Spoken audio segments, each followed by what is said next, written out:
السلام علیکم دوستو، دنیا کی تاریخ میں منگولوں سے زیادہ سفاک قوم نہیں گزری۔ یہ وہ قوم ہے جس کے ہاتھوں عباسی سلطنت کا خاتمہ ہوا اور مسلم تہذیب اپنے زوال کو پہنچی۔ ان میں انسانیت نام کی کوئی چیز نہیں تھی۔ یہ لوگ جانوروں سے بدتر تھے، انسانی خون کے پیاسے تھے اور کسی مہذب معاشرے کے قانون اور اقدار سے اجنبی تھے۔ چنگیز خان کہا کرتا تھا کہ سب سے زیادہ مسرت دشمنوں کو فتح کر کے ملتی ہے، ان کا تعاقب کر کے، ان کے گھر والوں کی آنکھوں میں آنسو دیکھ کر، ان کے گھوڑوں کی پشت پر سواری کر کے اور ان کی بیٹیوں اور بیویوں کو اپنے تصرف میں لا کے۔ منگولوں نے بخارا جیسے شاندار شہر کو، جس میں عالیشان محلات اور وسیع و عریض باغات تھے، جلا کر راکھ کر ڈالا۔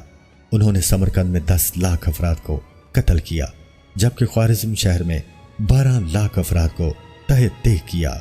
بامیان شہر کو انہوں نے صفحہ ہستی سے ہی مٹا ڈالا۔ وہاں ایک منگول شہزادہ اپنی جان سے ہاتھ دھو بیٹھا تھا۔ اس جرم کی پاداش میں منگولوں نے شہر کی اینٹ سے اینٹ بجا دی۔ حکم یہ تھا کہ ماؤں کے پیٹ میں بچوں کو بھی زندہ نہ چھوڑا جائے۔ چنانچہ ماؤں کے پیٹ پھاڑ کر ان کے بچے مار دیے گئے جو ابھی پیدا بھی نہیں ہوئے تھے۔ منگول جہاں جاتے وہاں انسانی کھوپڑیوں کے مینار بناتے، ہزاروں لاشوں کی اجتماعی قبریں بناتے اور جانوروں کو بھی قتل کر ڈالتے۔ کہا جاتا ہے کہ ہرات میں ان وحشیوں نے 16 لاکھ انسانوں کا قتل عام کیا۔ ان شہروں کی تباہی کے نتیجے میں ہزاروں دانشور، شاعر، اسکالر، مصور، لکھاری سب مارے گئے۔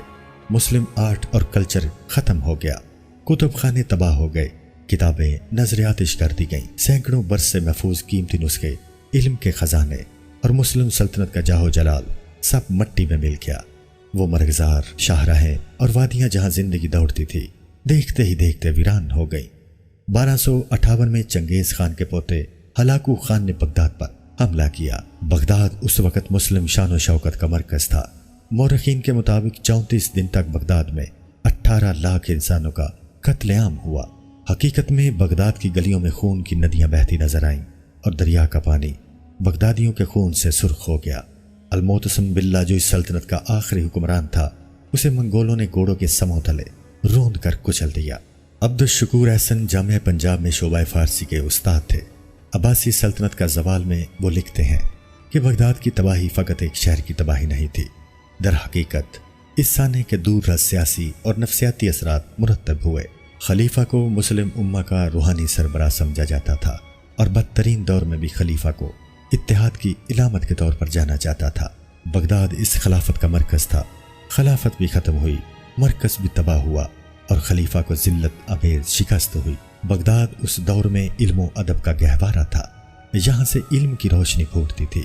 بغداد کی شکست و تباہی کے ساتھ سب کچھ ختم ہو گیا۔ کتابوں کے عظیم خزانے، آرٹ کے نادر نمونے، فلسفے اور سائنس کا وہ علم جو کئی 100 برس کی محنت کے بعد کشید کر کے بغداد کی درسگاہوں میں پڑھایا جاتا تھا، سب دنیا سے مٹ گیا۔ مساجد، جامعات، اسپتال، محلات، لائبریریاں سب نظر آتش کر دی گئیں۔ عظیم شاعر سعدی نے اس زمانے میں شیراز میں بیٹھ کر بغداد کا نوحہ لکھا، جسے اب تک فارسی شاعری میں سب سے رقت انگیز نظم سمجھا جاتا ہے۔ ایرانی اور عرب جنہوں نے دنیا کو اعلیٰ پائے کی علمی اور سائنسی تحقیق سے نوازا، سقوط بغداد کے بعد پھر کبھی متحد نہ ہو پائے۔ عربی جو صدیوں تک ایران میں مذہب، سائنس اور فلسفے کی زبان رہی تھی اور تمام حکماء اور سائنسدان اسی زبان میں تحقیق کرتے تھے، سقوط بغداد کے بعد اس زبان کا اشتراک بھی تقریباً ختم ہو گیا اور دوسری طرف سائنس اور فلسفے پر عربوں کی بالادستی کا عہد بھی تمام ہوا۔ ایک ایسی شاندار سلطنت جہاں علم و حکمت کے چشمے پھوٹتے تھے، فلسفی اور حکماء مذہب اور خدا کے وجود پر بحث کرتے تھے، سائنس کی تحقیق جہاں اپنے عروج پر تھی، ادب و فن کے شاہکار جہاں تخلیق کیے جاتے تھے، آخر ایسا کیا ہوا کہ اسے منگولوں جیسے وحشی قوم نے نیست و نابود کر کے رکھ دیا؟ شاید اس سوال کا درست جواب کبھی نہیں مل پائے گا۔ کسی عظیم مملکت کے زوال کی وجوہات تلاش کرنا بسا اوقات لا حاصل ہی ہوتا ہے۔ اس دور میں جا کر سچائی معلوم ہی نہیں کی جا سکتی کہ اس وقت ایسا کیا ہو رہا تھا جو زوال کا باعث بنا۔ زیادہ سے زیادہ ابن خلدون کے فلسفہ سے استفادہ کیا جا سکتا ہے۔ وہی تتاری جنہوں نے عباسی خلافت کو تباہ کیا، خود ان کی سلطنت زیادہ نہ چل سکی اور وہ صفحہ ہستی سے ایسے مٹے کہ دوبارہ کوئی نام لیوا ہی نہ ہوا۔ اس کے برعکس مسلمانوں کے کیس میں ایک معجزہ ہوا۔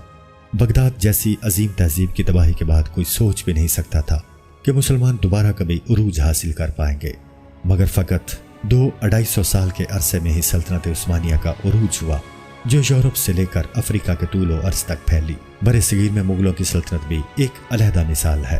عربوں، ترکوں اور مغلوں کے زوال کی بے شمار وجوہات تلاش کی جا سکتی ہیں، ان سے شاید سبق بھی سیکھا جا سکتا ہے، مگر فقط اس حرام خوری سے کام نہیں چلایا جا سکتا کہ ساری مغربی دنیا ہماری ایجادات پر پل کر جوان ہوئی۔ یہ ہم ہی تھے جنہوں نے کیمرہ ایجاد کیا، جیومیٹری سکھائی اور فلکیات کے سائنس گوروں کو پڑھائی، ورنہ وہ نرے جاہل ہی رہتے۔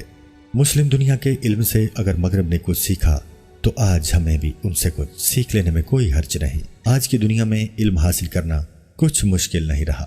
اگر آپ میں ہنر ہے تو آپ ایک ای میل کر کے، ایک کلک کر کے، آپ ایک اپلوڈ کر کے دنیا کے سامنے اپنی قابلیت رکھ سکتے ہیں، مگر اس قدر آسانی کے باوجود مسلم دنیا کا المیہ یہ ہے کہ وہ ترقی یافتہ دنیا سے کوئی 100 برس پیچھے ہے، اور اس کی بنیادی وجہ یہ ہے کہ مسلم دنیا نے تحقیق اور جستجو کا دروازہ بند کر دیا ہے۔ بظاہر مسلم ممالک میں بڑی شاندار جامعات ہیں، وہاں دنیا کے بہترین استاد تعلیم دیتے ہیں، قابل سکالر وہاں ریسرچ کرتے ہیں، مگر یہ کسی بھی طرح مغربی جامعات کی تحقیق کا مقابلہ نہیں کر پا رہے۔ اکیلی اسٹینفورڈ یونیورسٹی کی نوبل انعام یافتگان کی تعداد پوری مسلم دنیا کے نوبل انعام یافتہ افراد سے زیادہ ہے۔ پاکستان میں کئی نئی جامعات قائم کی گئی ہیں، پی ایچ ڈی افراد کی تعداد بھی کئی گنا بڑھ گئی ہے۔ یہی حال دوسرے مسلمان ملکوں کا بھی ہے، مگر نتیجہ 0/0 ہے۔ اس کا مطلب یہ نہیں کہ جامعات نہ بنائی جائیں اور پی ایچ ڈی بند کر دیے جائیں۔ جس زمانے میں ہارورڈ اور کیمبرج بنی تھی، اس وقت وہ بھی مدرسے ہی تھے۔ یورپ کی نشاط ثانیہ کے بعد ان میں وہ چمک پیدا ہوئی جو آج مسلم دنیا میں ہم تلاش کرنے کے باوجود نہیں ڈھونڈ پاتے۔ تحقیقی اور تنقیدی شعور کو پروان چڑھانے کی آزادی ہی واحد طریقہ ہے جو مسلم دنیا کو اس زوال سے نکال سکتا ہے۔